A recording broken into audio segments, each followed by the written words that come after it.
अस्सलाम वालेकुम। आज जो टॉपिक हमने डिस्कस करना है यह है इलेक्ट्रोलाइटिक सेल और गैल्वेनिक सेल में फ़र्क।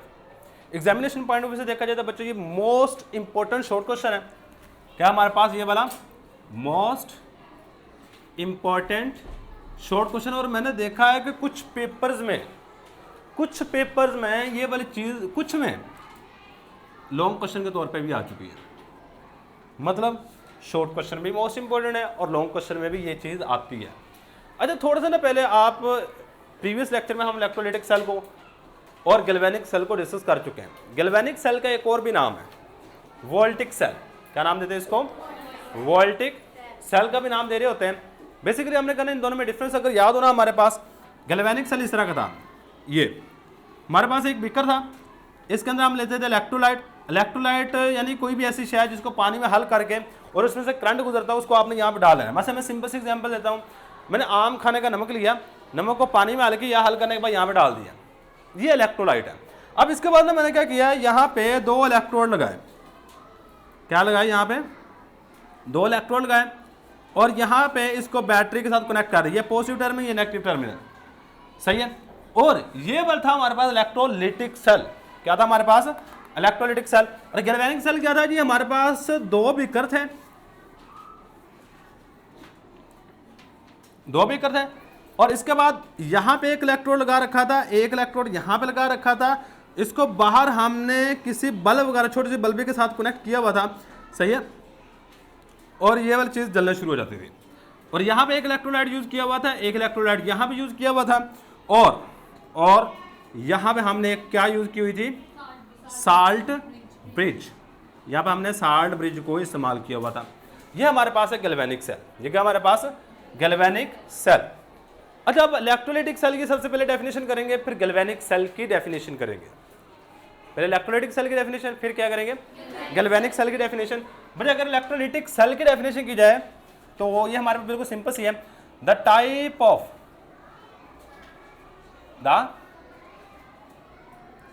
Of electrochemical cell, electrochemical cell in which, जिसमें क्या होता है? In which non spontaneous chemical reaction occur, non spontaneous chemical reaction occur, chemical reaction occur at the expense of electricity.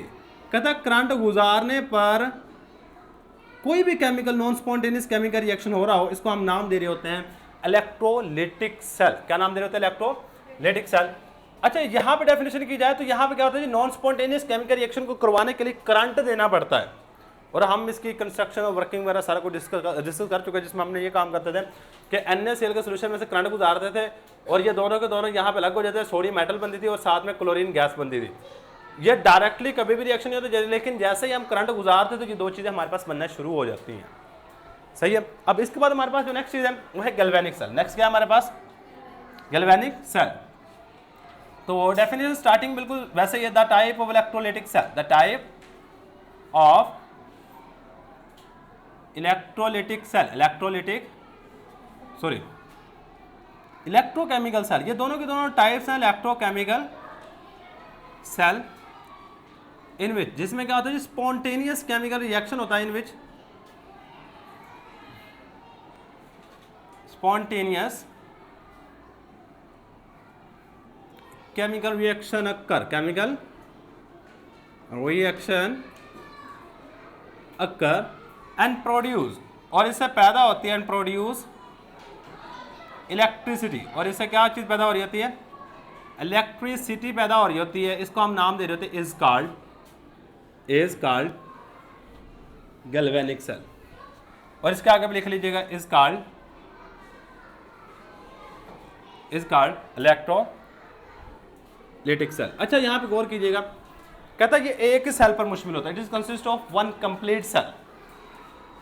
It is consist of one complete cell, बल्कि और यहां पे ये जो गैल्वेनिक सेल है, 2 हाफ सेल पर मुश्तमिल होता है। कितने हाफ सेल पर मुश्तमिल होता है? 2 हाफ सेल पर मुश्तमिल होगा। तो नेक्स्ट है हमारे पास, इट इज कंसिस्ट ऑफ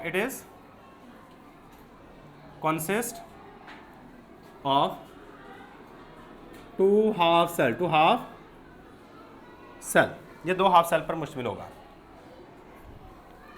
अच्छा एक और बात, हमने ना इसमें बात कही थी कि इस साइड पर जिंक वगैरह, ये चीज़ हमने जिंक इलेक्ट्रोड यूज़ किया था, यहाँ पे हमने क्या यूज़ किया था? कॉपर का इलेक्ट्रोड यूज़ किया था।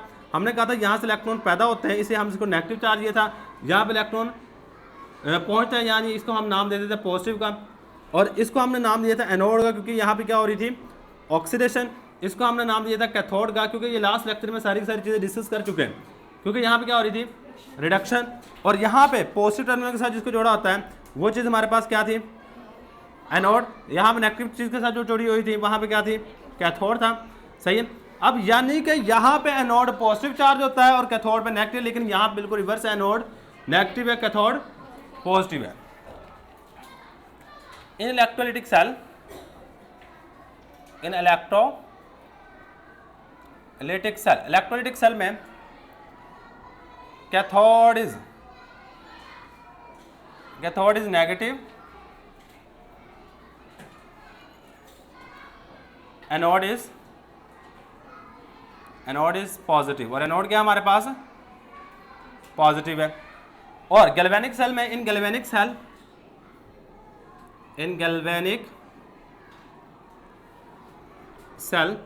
सेल में कैथोड इज पॉजिटिव, इसमें कैथोड पॉजिटिव चार्ज होता है उसके ऊपर, और एनोड पे क्या होता है जी? एनोड हैज नेगेटिव चार्ज, और यहाँ पे एनोड के ऊपर कौन सा चार्ज होगा? नेगेटिव चार्ज होगा। अच्छा इसमें क्या होता था? हम करंट गुजारते थे, करंट गुजारने के बाद केमिकल रिएक्शन होता था, मतलब इलेक्ट्रिकल एनर्जी केमिकल एनर्जी में चेंज होती थी, मतलब करंट गुजारने के बाद कौन चीज होती थी? केमिकल रिएक्शन होता है। लेकिन यहाँ पे केमिकल रिएक्शन के नतीजे में इलेक्ट्रिसिटी पैदा होती थी। चलो ये बात कर लिख लो।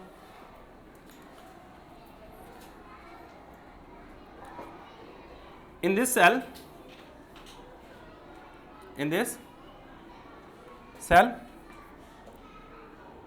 इस सेल में क्या होता है? Electrical energy is converted into electrical energy को हम कन्वर्ट कर रहे थे, इज कन्वर्टेड बदला जाता है इनटू केमिकल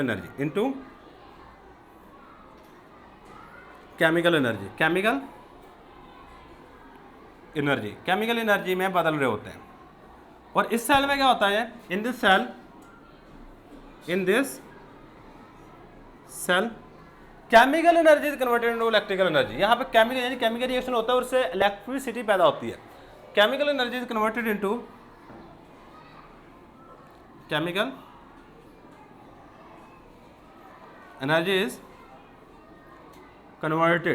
एनर्जी बदल रही होती है इनटू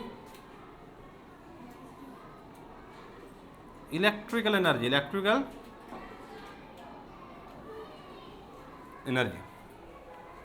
इसमें क्या होता था कि इलेक्ट्रिकल एनर्जी केमिकल एनर्जी में कन्वर्ट होती है, और इसमें केमिकल एनर्जी इलेक्ट्रिकल एनर्जी में कन्वर्ट हो रही होती है। नीचे अगर डायग्राम बनानी हो, अगर आप मैं कहता हूँ सबसे अच्छा लिखना चाहते हैं, अगर लॉन्ग क्वेश्चन आता है तो बच्चा आप डायग्राम भी साथ बना दीजिएगा, कि एग्जामिनर को पता हो कि बच्चे को थोड़ा बहुत इल्म है कि इलेक्ट्रोलाइटिक सेल किस तरह का होता है, गैल्वेनिक सेल किस तरह का होता है। इसके बाद ना कुछ एग्जाम्पल देख लो बच्चे। इसकी एग्जाम्पल एक आधी लिखूंगा और इसकी एग्जाम्पल लिखूंगा। इसकी एग्जाम्पल है हमारे पास इलेक्ट्रोलाइटिक डाउन सेल, ये आगे जाके पढ़ना हमने, डाउन सेल और नेल्सन सेल, यानी कि इसमें करंट गुजारने के बाद कोई ना कोई केमिकल रिएक्शन हो रहा होता है। अगर मैं इसकी एग्जांपल करूं तो बच्चे इसकी एग्जांपल में वोल्टिक सेल आ जाएगा। क्या आ जाएगा हमारे पास? Voltaic cell. सही है। तो ये हमारे पास डिफरेंस है इलेक्ट्रोलाइटिक सेल में और गैल्वेनिक सेल में। तो ये बच्चे हमारे पास सिंपल सा टॉपिक है। अगर आपको प्रीवियस लेक्चर आते हैं तो ये आप आसानी से कर लोगे, मतलब इलेक्ट्रोलाइटिक सेल और गैल्वेनिक सेल, ये सारी की सारी चीज़ें हमने वहाँ पे की हुई हैं। फिर क्या किया, उनको दरम्यान में लाइन लगा के डेफिनेशन ये कंप्लीट सेल पर मुश्तमिल होता है, ये 2 हाफ सेल पर मुश्तमिल होता है। इसमें एनोड पर पॉजिटिव चार्ज है, कैथोड पे नेगेटिव चार्ज है। इसमें एनोड पे नेगेटिव जबकि कैथोड पे पॉजिटिव चार्ज है। इसमें क्या होता है जी, इलेक्ट्रिकल यानी करंट देते हैं और केमिकल रिएक्शन होता है। इलेक्ट्रिकल एनर्जी केमिकल एनर्जी में कन्वर्ट होती है। इसमें केमिकल रिएक्शन होने के नतीजे में करंट बनता है। केमिकल रिएक्शन होने के नतीजे में क्या बनता है, करंट बनता है। यानी कि इसमें हम इलेक्ट्रिकल एनर्जी को केमिकल एनर्जी को इलेक्ट्रिकल एनर्जी में कन्वर्ट कर रहे हैं, सही। और इसके बाद हमारे पास एग्जाम्पल है और लास्ट में डायग्राम बना दीजिएगा। यही हमारे पास आज का लेक्चर। अल्लाह हाफिज़।